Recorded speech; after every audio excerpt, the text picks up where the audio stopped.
You're listening to nothing important. We were going through different takes of singing it, and out of nowhere, Dave goes, I'm just kind of in here chuckling because I can't see you, but I know you're dancing around like an idiot while singing this song. And I started chuckling because that's very true. Please enjoy the show. That's great. That works.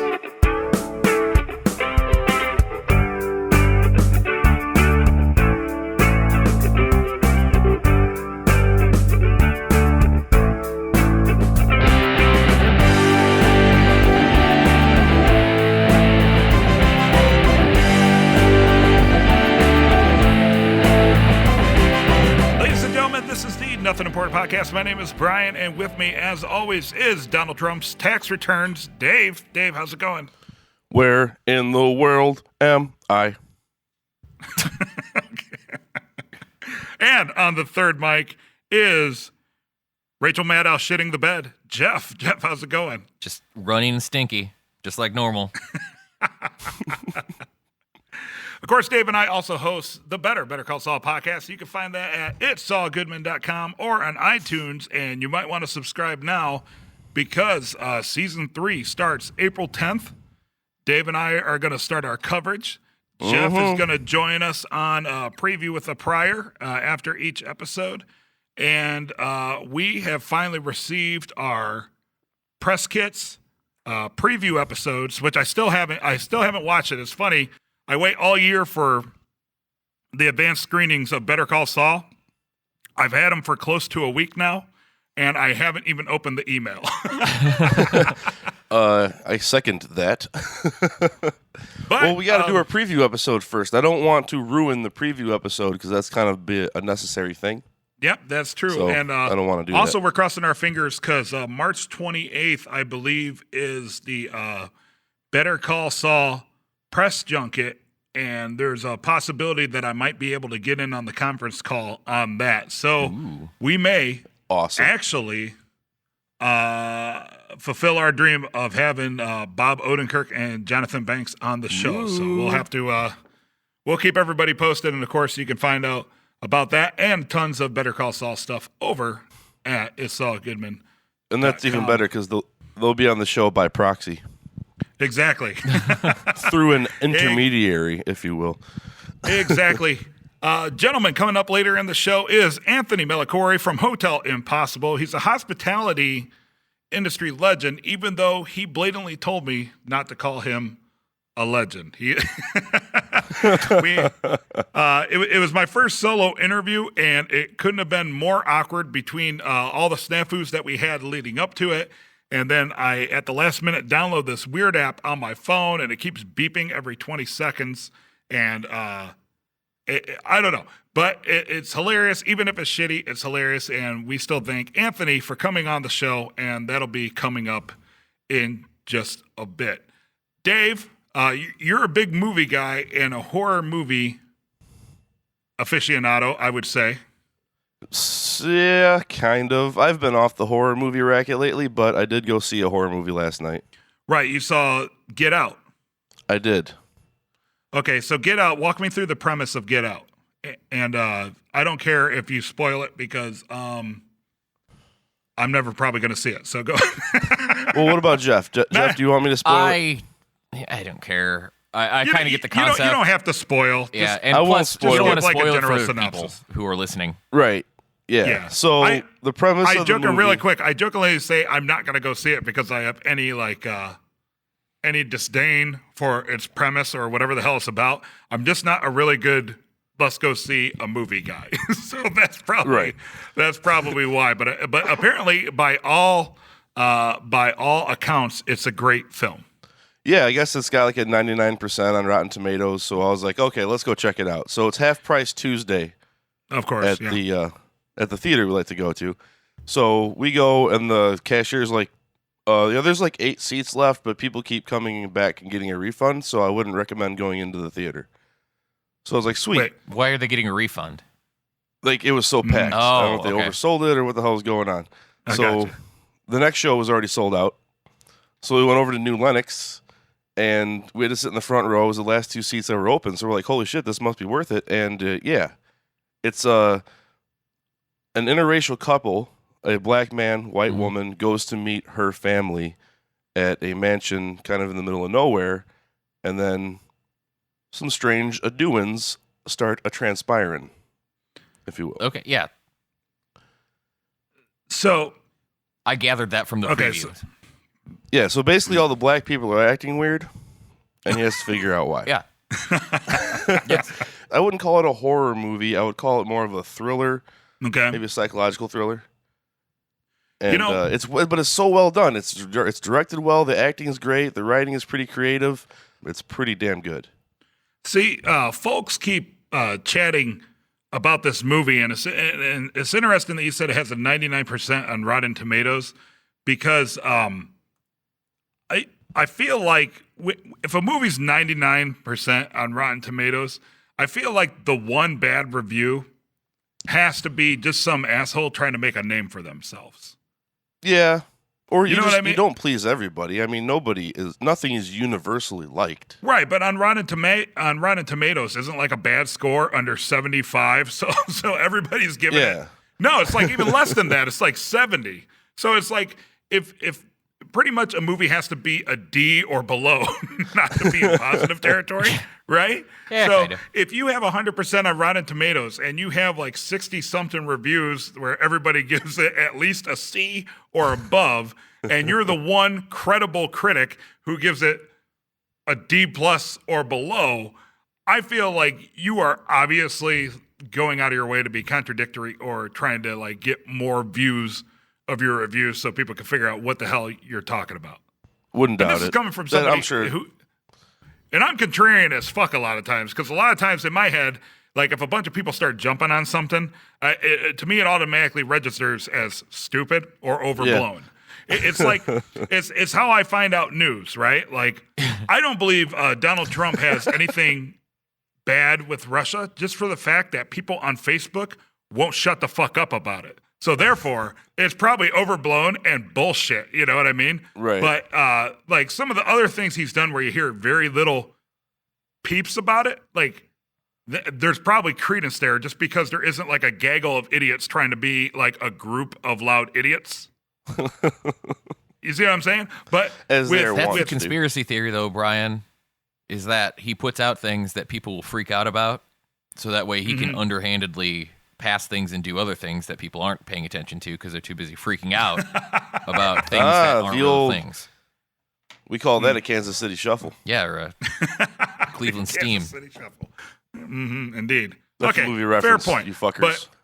But I feel like I read virtually zero movie news. I watch like 2 movies a year, if that, and I've heard nothing but awesome things about this movie, and then somehow it hits 99%. I don't know. Something about that it just seems to me that one person just wanted to make a name for themselves and be Yeah. the guy who doesn't like Get Out. He didn't like it 5-star like- like it. He liked it 4.5, 4.75 star like. Well, I do wonder if expectations has something to do with it, because it's Jordan Peele. I mean, he's known for being a sketch comedy writer and actor, and then he puts out this serious, thriller. So it's like I didn't really expect what came out, but it's like, holy shit, this is legit. Like it is legit. And that's awesome because that makes it all the more impressive, right? Yeah. Yeah, exactly. Like He's he totally broke- out of his known element. Right. He broke the mold and knocked it out of the park. That's awesome. I'm looking forward to more movies from the guy.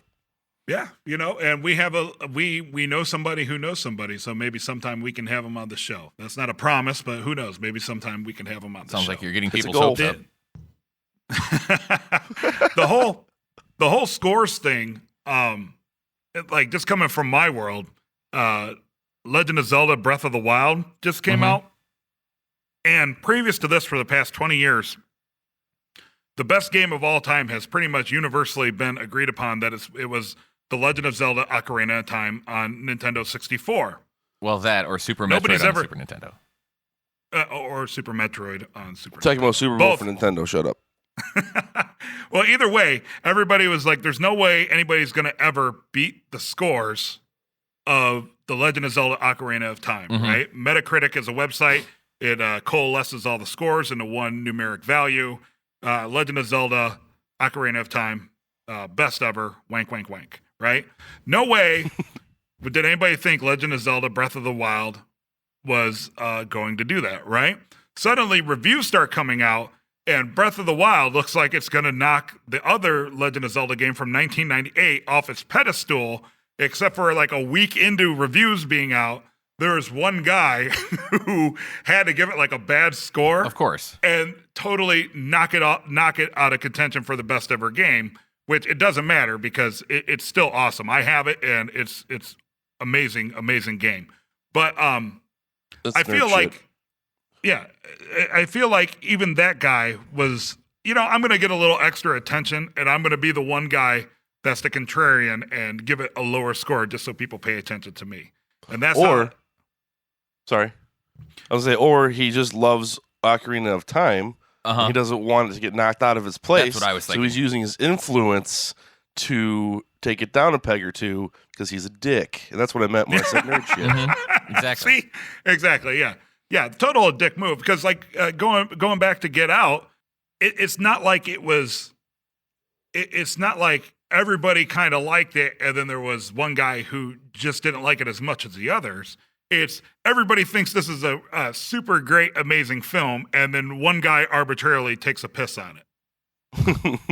You see what I'm saying? Like, that's a lot different. If there was a bunch of people just on the better side of average camp, and then there was one asshole that'd be like, what are you guys talking about? It's not as good as you think. Like, that's more legitimate than everybody being like, wow, this film deserves high praise. And then some asshole's like, well, you know what? I really didn't like it, so you're going to get like a 69 on Rotten Tomatoes or whatever.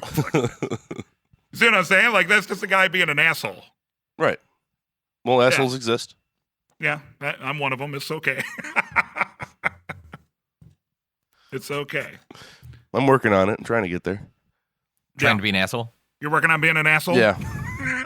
We actually A lot easier than you think, man. we sang that at open mic night on Monday night. We sang Asshole. It was awesome. Oh, very nice. It'd been a while. Haven't done it since the old band days. We used to play that show. That's all. Dennis. All right. Well, speaking of the band days, Dave and I, about a month and a half ago, Jeff, we got together at the studio, and we recorded a nice cover of Sit Still, Look Pretty. Ooh, very nice. By Daya? Is that her name? Yeah, Daya? by Naya, yeah. And it was fun because it was just like the old days. Like at Dave's studio, they have a vocal booth.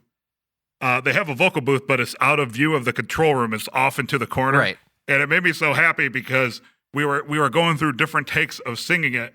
And out of nowhere, Dave goes, I'm just kind of in here chuckling because I can't see you, but I know you're dancing around like an idiot while singing this song. And I started chuckling because that's very true. Like I'm in this little booth in the corner of a studio, like just dancing around like a knucklehead, singing Sit Still, Look Pretty. Yes, But Dave, that was a great time. It was just like the old days, man. Yeah, it was fun. And you got to meet my lady friend. Absolutely. Absolutely. It was great times. So, She came down everybody from out there Canada? listening...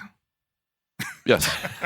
Yeah, she took a break from her modeling career in Canada, and she found somebody to cover her congressional spot that she does for a part-time job. And I came down to visit with Brian. Indeed. So, everybody out there listening, please stay tuned for that time of the month where Dave and I sing Sit Still, Look Pretty, and afterwards, our interview with Anthony Melchiorri from Travel Channel's Hotel Impossivle. Strap on your tampon. It's that time of the month on the Nothing Important podcast. No, I don't want to sit still, look pretty.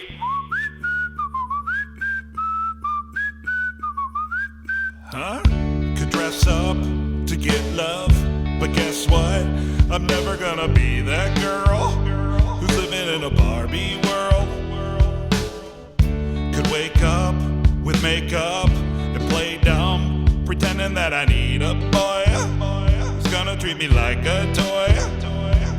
I know the other girlies wanna wear expensive things like diamond rings, but I don't wanna be the puppet that you're playing on a string. This queen don't need a king. I don't know what you've been told, but this gal right here's gonna rule the world. Yeah, that is where I'm gonna be, because I wanna be. No, I don't wanna sit still, look pretty. You get off on your 9 to 5 dream of picket fences and trophy wives. But no, I'm never gonna be, cause I don't wanna be. No, I don't wanna sit still, look pretty. Mr. Right could be nice for one night, but then he wanna take control, and I would rather fly solo. The Snow White, she did right in her life. At 7 men to do the chores, cause that's not what a lady's for. The only thing a boy's gonna give a girl for free, captivity.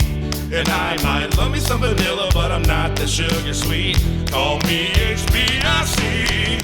I don't know what you've been told, but this gal right here's gonna rule the world. Yeah, that is where I'm gonna be, because I wanna be. No, I don't wanna sit still, look pretty. You get off on your 9 to 5 dream of picket fences and trophy wives. But no, I'm never gonna be, cause I don't wanna be.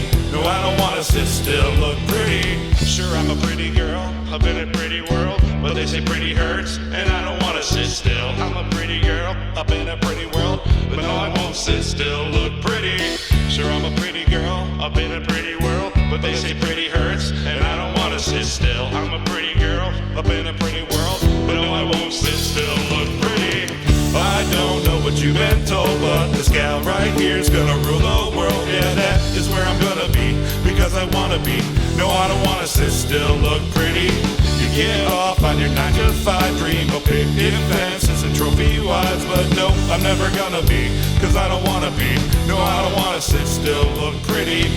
I don't know what you've been told, but this gal right here's gonna rule the world. Yeah, that is where I'm gonna be, because I wanna be. No, I don't wanna sit still, look pretty. You get off on your 9 to 5 dream of picket fences and trophy wives. But no, I'm never gonna be, cause I don't wanna be. No, I don't wanna sit still, look pretty. Sit still, look pretty. Sit still, look pretty. Sit still, look pretty. Sit still, look pretty.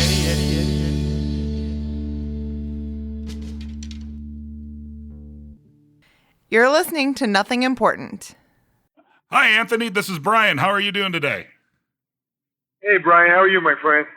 I'm doing great. Thank you so much for coming on our podcast. We're honored to have you. And today you are my first solo interview due to a technical snafu. So I hope I don't embarrass myself too bad.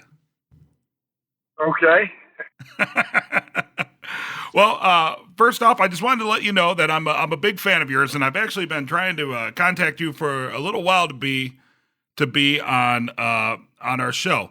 I myself am a hotel manager of 10 years, and I got to tell you, Hotel Impossivle really speaks to me, and it's great to see somebody giving an accurate portrayal of what it's like to be a hotel manager.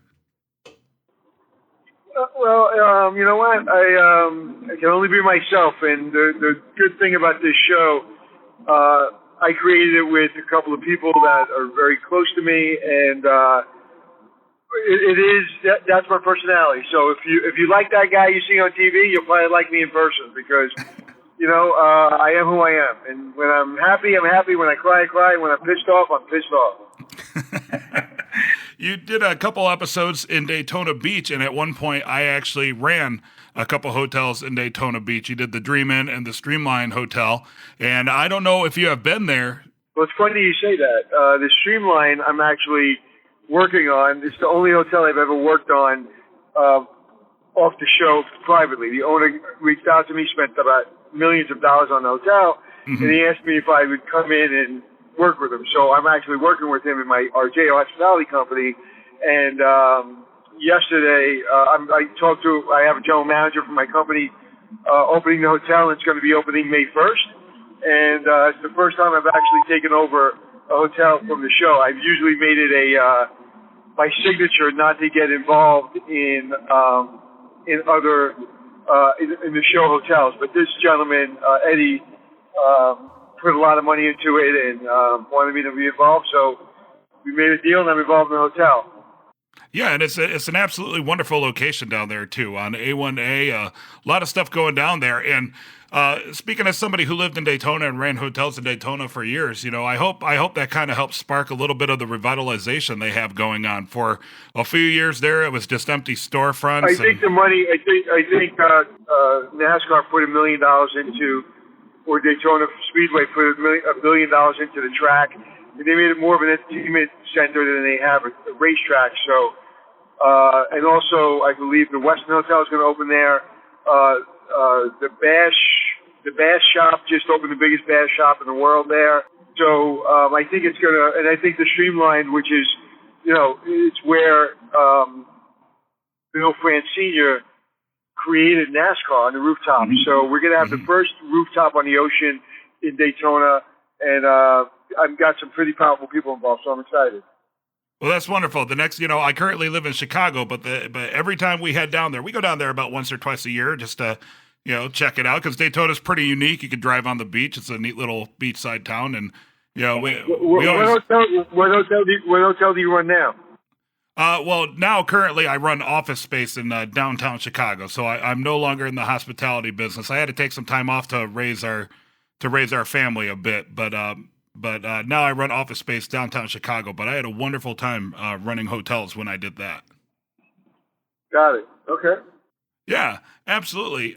So it's funny because my friends, they always think of running a hotel as this romantic job. Like it's just something you kind of just tell the staff what to do. The housekeeping team does the housekeeping, and then you just kind of sit back, relax, and get your. Well, I think everyone romanticizes other people's jobs, whether it be a policeman, a military person, whether it be a supermodel, whether it be a hotel guy. I think most jobs that have a little sex appeal to it, people romanticize it, and they don't call it work for nothing. Right. And they show business. I'm not in show business, although some people think I am. But I know a lot of people in show business, and it's a business for a reason.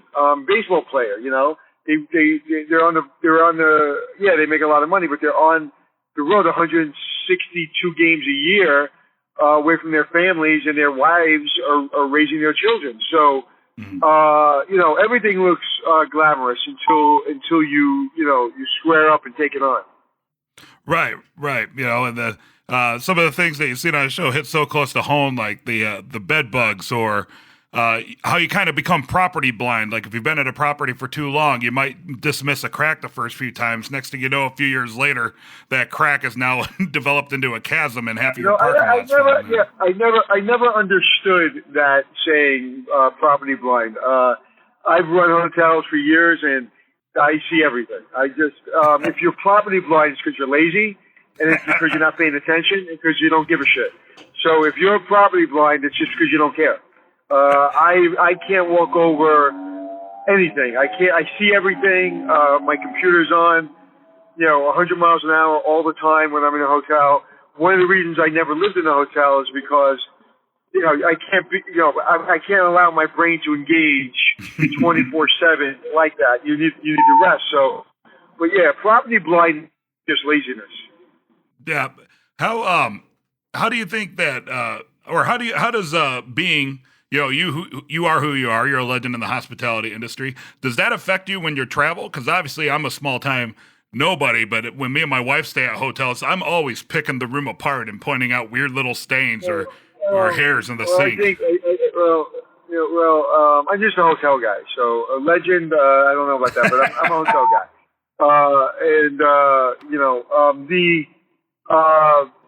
No. Actually, I'm probably a little bit more. I'm a very respectful guest. If you're doing a good job and you're making a mistake and you're trying to be fair and correct your mistake, I'm good. If I come into a room and, first of all, it's really difficult for me to pick a bad hotel. It just is. Because I just don't really have time. I always say life's too short for bad hotel stays. I just pick good hotels. so I know where I'm going, and it doesn't have to be a 5-star. I go online and I look, and but if there is a hiccup, I just let people know this is, I need this fixed. Fix it, please. Thank you.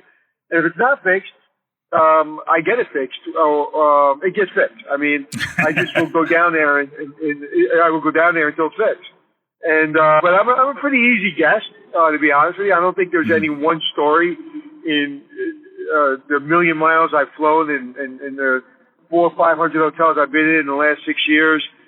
One story of me being an asshole guest.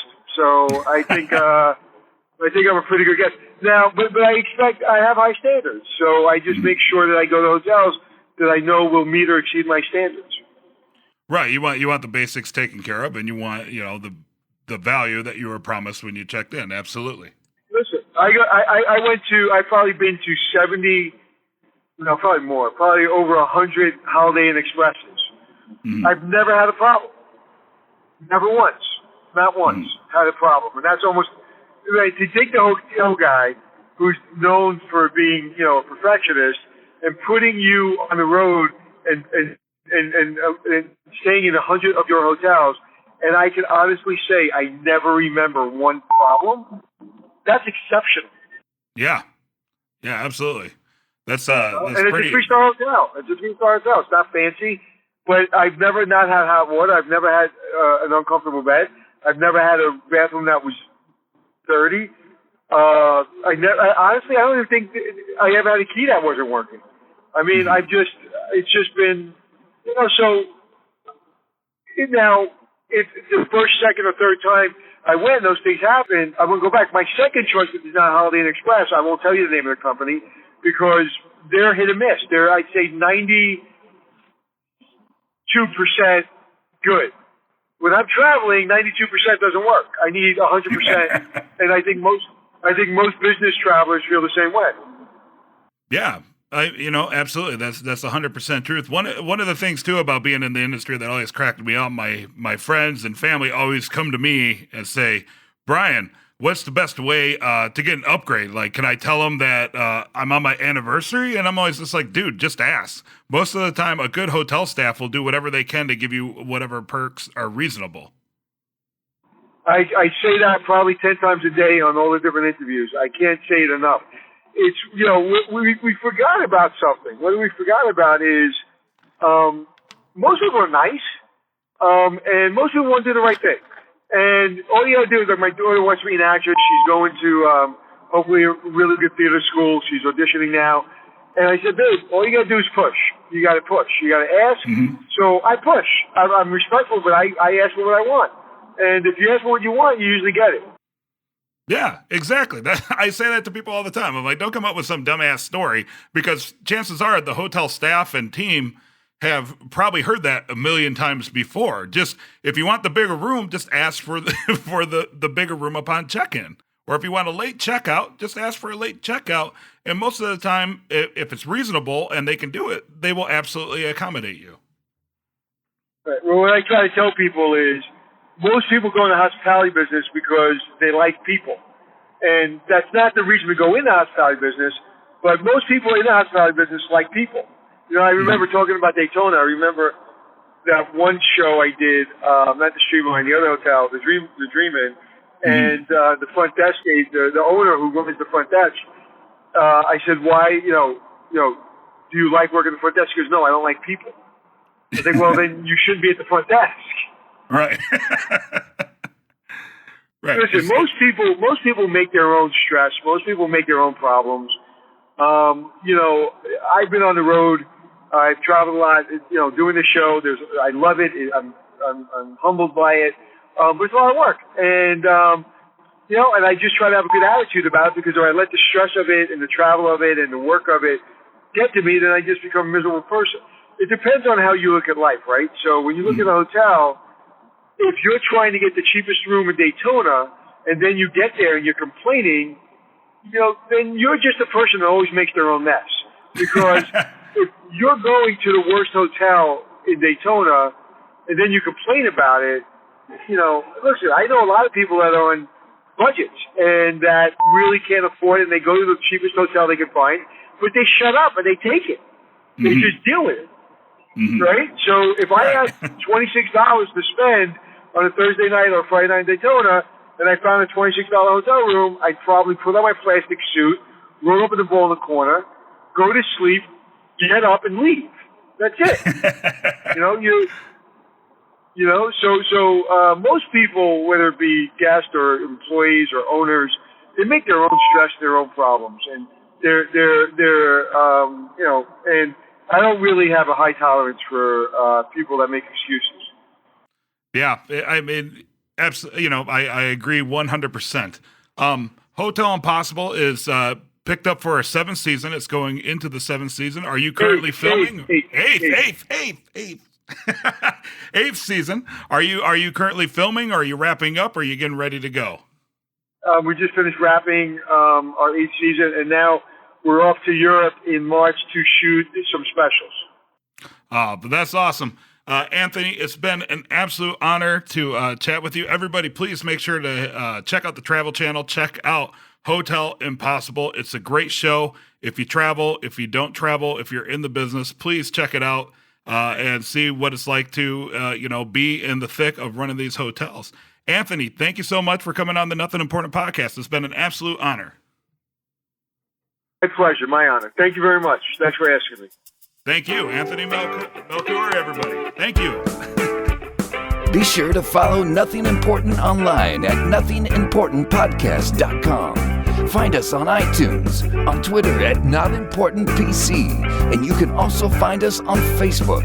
Nothing Important is recorded with help from Third City Sound in Joliet, Illinois. Thanks for being awesome.